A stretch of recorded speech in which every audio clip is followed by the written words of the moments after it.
Iranian state media have confirmed that Supreme Leader Ayatollah Ali Khamenei was killed at his office in the Israeli-U.S. attacks on Iran, following earlier reports of his killing by U.S. and Israeli officials. A 40-day mourning period for the longtime Iranian leader has been announced. The Sunday confirmation comes after Iran's Tasnim and Mehr news agencies initially reported that Khamenei remained steadfast and firm in commanding the field. U.S. President Donald Trump wrote in a post on his Truth Social platform earlier in the day that 86-year-old Khamenei was killed in the joint U.S.-Israeli strikes, which began early on Saturday.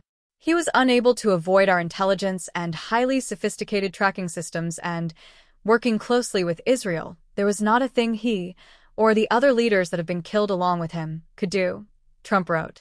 This is the single greatest chance for the Iranian people to take back their country, he said.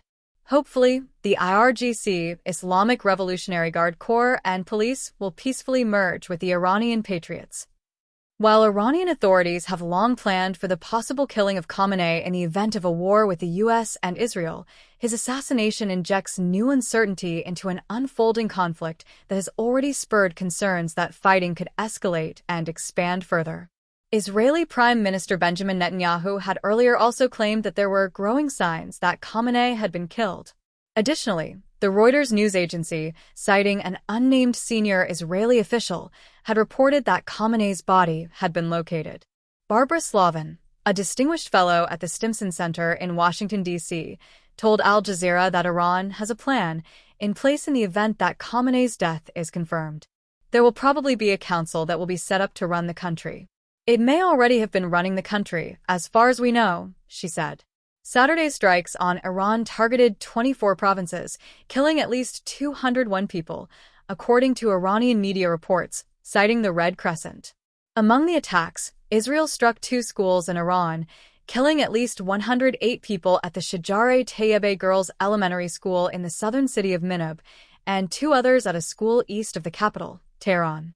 Netanyahu said in his address that many senior figures had been eliminated in the wave of attacks targeting senior leaders, as Trump called for the government to be toppled. Israel, Netanyahu said, had killed commanders in the Revolutionary Guard and senior officials in the nuclear program. And we will continue. Trump indicated on his Truth Social post that heavy and pinpoint bombing of Iran would go on uninterrupted throughout the week or as long as necessary. Iran's counterattacks on Saturday triggered air defense interceptions in several countries where airbases with U.S. assets are hosted, including Kuwait, Qatar, the United Arab Emirates, and Bahrain.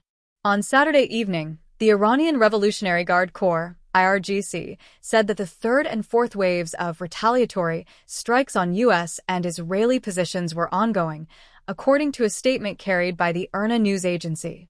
United Nations Secretary-General Antonio Guterres told an emergency meeting of the Security Council that he deeply regretted that an opportunity for diplomacy had been squandered. Military action carries the risk of igniting a chain of events that no one can control in the most volatile region of the world, he told the 15-member body. I call for de-escalation and an immediate cessation of hostilities.